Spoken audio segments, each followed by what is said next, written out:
చందమామ కథ స్వర్గానికి దారి. మంగళాపురం గ్రామాన్ని చేరబోతున్న చిన్నడికి ఓ విచిత్రం కనిపించింది.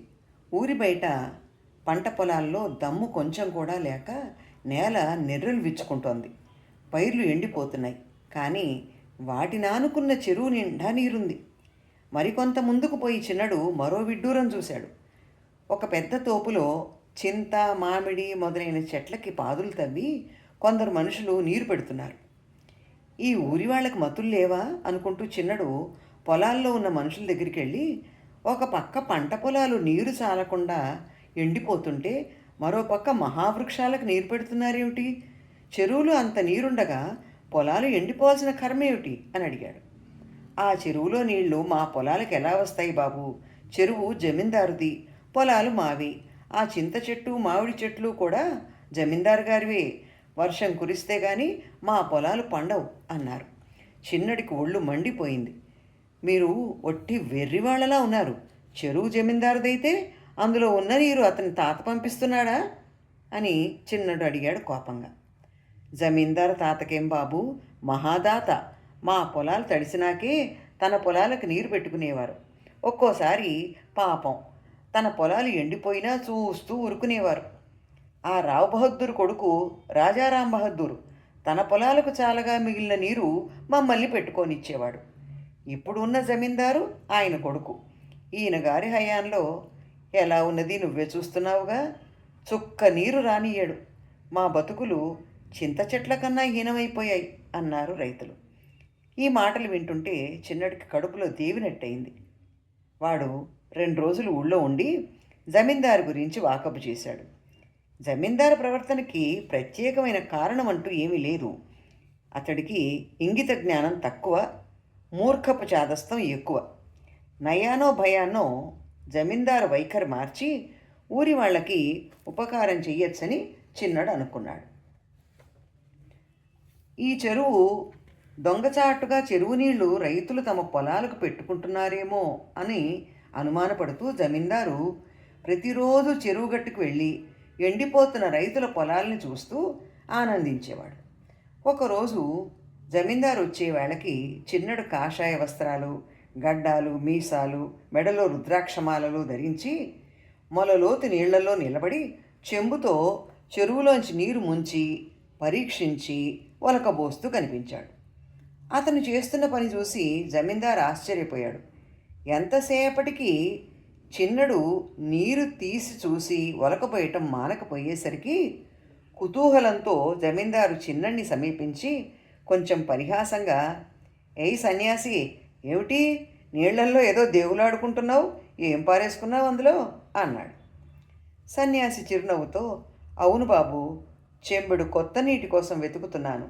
కానీ ఈ చెరువులో చాలా భాగం పాత నీరులాగే ఉంది. ఆ లోకం నుంచి నడిచొచ్చిన నా శ్రమంతా వృధా అయిపోయింది. ఎందుకంటే ఆకాశంలో వేలాడుతున్న ఒక పాపిని ఈ చెరువులోని కొత్త నీటితో స్వర్గానికి పంపాల్సి ఉంది అంటూ వెళ్ళిపోబోయాడు. జమీందారు కుతూహలం కంగారుగా మారింది. అతను చిన్నడిని వెళ్ళనీక, అయ్యా, ఆకాశంలో పాపి వేళ్లాడడం ఏమిటి? కొత్త నీరేమిటి? ఆ పాపికి ఈ చెరువుకి ఉన్న సంబంధం ఏమిటి? మీరు ఆ లోకం నుంచి నడిచి రావటం ఏమిటి? దయచేసి వివరంగా చెప్పండి అన్నాడు. దానికి చిన్నడు ఇలా చెప్పాడు. నేను పరలోకవాసిని, స్వర్గం నుంచి వస్తున్నాను. ఈ చెరువు యజమాని రామచంద్ర బహదూరు అటు స్వర్గానికి ఇటు నరకానికి కాకుండా ఆకాశంలో వేళ్లాడుతూ హైరాణ పడిపోతున్నాడు. స్వర్గంలో ఉన్న అతని తండ్రి రావు బహదూరు తన కొడుకు స్థుతిని చూసి విచారంతో ఈ చెరువులో ఉండే కొత్త నీరు చెంబెడు తెచ్చి ఆ పాపి మీద చల్లినట్టయితే అతను స్వర్గానికి రావచ్చునని దేవతల దగ్గర నుంచి అనుమతి పొంది ఆ పని చేయటానికి నన్ను పంపించాడు. కానీ ఇప్పటి జమీందారు మహాపాపిలా ఉన్నాడు. చెరువు కింద పొలాలు ఎండిపోతున్నా కిందటి సంవత్సరపు నీరంతా చెరువులోనే నిల్వ చేశాడు. ఈ పాపిగతి ఏం కానుందో మరి అన్నాడు. జమీందారు భయంతో కంపించిపోతూ, అయ్యా, ఈ చెరువు నీటిలో అంత మహత్తుందా అన్నాడు. దీని మహత్తు నీకు తెలీదు. ఇందులోకి వచ్చే నీటిలో హిమాలయ పర్వతాల పవిత్ర జలం కలుస్తోంది. అందుకే చచ్చిపోయిన 2 జమీందారుల పాపపుణ్యాలు దీని మీద ఆధారపడినాయి. రావు బహదూర్ హయాంలో ఆయన ఇందులోని నీరు రైతుల పొలాలకిచ్చి మిగిలిన నీరే తన పొలాలకు పెట్టుకునేవాడు. తన పొలాలు పండకపోయినా రైతుల పొలాలు పండితే చాలనుకున్నాడు. బతికినన్నాళ్ళు ధర్మదాతగా పేరు పొంది ఉత్తముడుగా స్వర్గానికి వచ్చాడు. కానీ అతని కొడుకైన రామచంద్ర బహదూరు కొంత స్వార్థపరుడు. తన కడుపు నిండాకే ఇతరులని తిన్నిచ్చే స్వభావం కలవాడు. తన పొలాలకు నీరు సరిపోతేనే ఇతరుల పొలాలకి ఇచ్చేవాడు.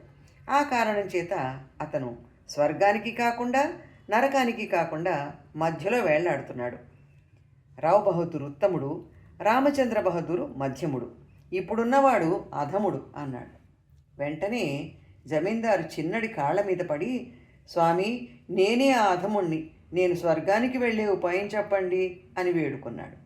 చిన్నడు జమీందారును లేవనెత్తి, భయపడకు, పాపభీతి ఉంటే చాలు, అన్ని పాపాలు పోతాయి అని నేను చెప్పినట్టు చేశావంటే నువ్వే కాకుండా నీ తండ్రి కూడా స్వర్గానికి వెళ్ళగలడు. చూడు, మీ తాత చేసిన పుణ్యం అతన్ని స్వర్గానికి లాగుతుంటే నువ్వు చేసిన పాపం అతన్ని నరకం కేసు లాగుతోంది. ఇప్పుడు నువ్వు ఎన్నో పుణ్యకార్యాలు చేస్తే గాని మీ తండ్రికి నీకు విమోచనం కలగదు. గతాన్ని మరిచిపోయి కొత్త జీవితం ప్రారంభించు. ఈ చెరువులో నీరు రైతుల పొలాలకు విడుదల చెయ్యి అన్నాడు. ఆ తర్వాత త్వరలోనే జమీందారు గొప్ప ధర్మదాతగా పేరు తెచ్చుకున్నాడు. అతని చెరువులో ఏటా కొత్త నీరే ఉంటూ వచ్చింది. కథ సమాప్తం. మరో మంచి కథతో మళ్ళీ కలుద్దాం.